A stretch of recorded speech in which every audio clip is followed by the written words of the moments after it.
The wind whispered gently through the tall grass beyond the castle walls. High on the edge of the northern moors, where the heather bloomed in soft lilac hues and the clouds drifted slowly like forgotten thoughts, there stood a quiet stone keep, wrapped in ivy and thyme. Its towers were not tall or grand, but strong, shaped by seasons of wind and rain. The stones held the chill of the night and the warmth of the sun like old secrets. Inside, a single candle flickered in the window of the west turret. It was here that Elswyth lived, the falconer of Greywick Keep. She had hair the color of oak bark after rain, and eyes soft as a misty morning. Her hands were gentle but steady, used to holding talons and tying jesses, brushing feathers and balancing weightless creatures of air and instinct. She rarely spoke aloud save to the birds, and even then, her words were murmured like lullabies. The candle's glow painted the walls gold as she sat on her wooden stool, mending a tiny hood stitched from worn velvet. It was for Erwin, her youngest falcon, a white-plumed tiercel with intelligent eyes and a quiet temperament. He dozed now, perch-bound and content, his chest rising and falling in a rhythm that matched the gentle breathing of the keep itself. Elswyth leaned close to the flickering light and threaded her needle once more. "This hood will keep the morning sun from bothering you, little one," she whispered. Outside, the last sounds of day faded. The lowing of a cow in the distant pasture, the creak of the wooden drawbridge as it settled into place, and finally, the long call of an owl echoing through the hills. Elswyth loved the night. She loved the softness of it, the way shadows curled gently into corners, the way the breeze tugged at loose hair like a curious child. In the quiet of the dark, the world seemed to hum with its own soft song.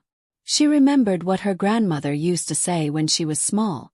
"The stars listen best when we speak in whispers." And so she always did.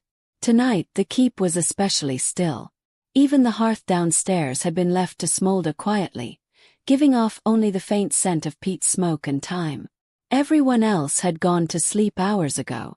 But Elswyth stayed awake as she often did, tending to her birds, listening to the winds, and dreaming with open eyes. She rose from her stool, soft leather boots making no sound on the flagstone floor, and walked slowly toward the window. From here, she could see the rolling moors stretching to the edge of the world. The sky was deep navy now, pinpricked with stars, and a silver ribbon of moonlight bathed the hills. Erwin rustled slightly. Elswyth turned back and offered a homage, and he stilled again. Falconry was not just her craft, it was her life, her breath. She had trained under the castle's former falconer, a man who had served 3 lords and weathered 5 winters of war. But he was gone now, and she had inherited not only his birds but his secrets. Like the way to gain a bird's trust by breathing slowly in its presence, or how noble women once slept beside their falcons during training, letting the birds learn their scent, their heartbeat, their warmth. Elswyth had done the same with Erwin when he was a fledgling, curled on a bed of straw beside him in the cold rookery tower, sharing her warmth through the night. And he had never forgotten. That night, as she wrapped the new hood in soft cloth and tucked it into her pouch, a faint tapping came at the shutters. Not hard, not urgent, just a soft pattering like fingers made of mist. She paused, then opened the latch. A breeze slipped inside, carrying with it the scent of honeysuckle and distant rain. And on the windowsill sat a single feather, dark at the tip, fading to silver at the base. Not from Erwin. Not from any of her birds. It shimmered faintly in the moonlight. Elswyth picked it up, held it between 2 fingers, and frowned thoughtfully. It was a feather she did not recognize. Not hawk, not falcon, not owl. It seemed to hum very softly, like a low note from a faraway flute. She turned to Erwin. The falcon was awake now, eyes fixed on her hand. Not alarmed. Curious. "Where did this come from?" she asked aloud, her voice no louder than a breath. But the wind offered no reply. She placed the feather gently on the small table beside her cot, then curled beneath her woolen blankets. The air was cool. The stones of the tower wall beside her bed still held the memory of daytime warmth. She closed her eyes and dreamed. The dream began the way all dreams do, quietly, She was walking along the edge of the moor, her boots barely brushing the ground, as though she floated an inch above it. The heather swayed gently in her wake. A trail of feathers led ahead of her, each one silver-tipped, glowing softly in the dusk. She followed. With each step, the land around her changed. The familiar hills became taller, rounder, almost like waves. The sky deepened in color. Stars spun slower. Then, from the shadow of a standing stone, emerged a figure. Cloak, hooded in feathers. Not threatening. Not clear. Elswyth stood still. The figure raised a hand and pointed skyward. There, circling in slow, elegant loops, was a bird larger than any falcon she had seen, a creature with wings wide as a tapestry, feathers that shimmered like moonlight on water. And it sang. Not with a voice, but with the wind itself. Elswyth woke with the scent of feathers in her nose. The candle had burned low. A pale morning light slipped through the shutters. The silver-tipped feather still lay on her table. But beside it now, another. This one longer, darker. And beside that, 3 faint scratches on the wood, as if a clawed foot had rested there in the night. Erwin cooed softly on his perch. Elswyth smiled, eyes half-lidded, still between sleep and waking. "Good morning, little one," she whispered. But all the while, her thoughts circled back to the strange silver-tipped feather. She had tucked both of them carefully into a leather pouch before dawn, tying it shut with a piece of woolen thread. The second feather, the longer, darker one, seemed more familiar in shape, like it might belong to a kite or buzzard. But its color was strange, like soot brushed over moonlight. No bird she knew had plumage like that. And then there were the 3 faint claw marks on her bedside table. Not scratches of alarm.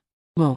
They were delicate, precise, as if something had landed lightly, balanced there a while, and then gone. She didn't speak of it to anyone. Not even to the cook, who would have filled the story with wild superstition. Or to the steward, who might report it to the Baron as an omen. Instead, she whispered her thoughts to Erwin as they sat together near the window, sunlight warming the tower stones. "It came in the night, didn't it?" she murmured, stroking his breast gently with the back of her knuckle. "Something not meant for cages. Not meant for rooftops or perches." Erwin blinked slowly, the way he often did when he was calm but listening. That afternoon, Elswyth carried him to the mews beyond the orchard, where the falcons were trained and exercised. The sky was crisp and bright, the clouds like lace against the blue.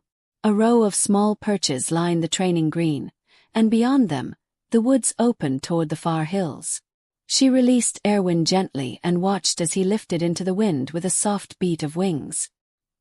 He always circled thrice before truly flying, a habit from his first months. And as he wheeled overhead, she raised her hand to shield her eyes, smiling faintly. But her smile faded.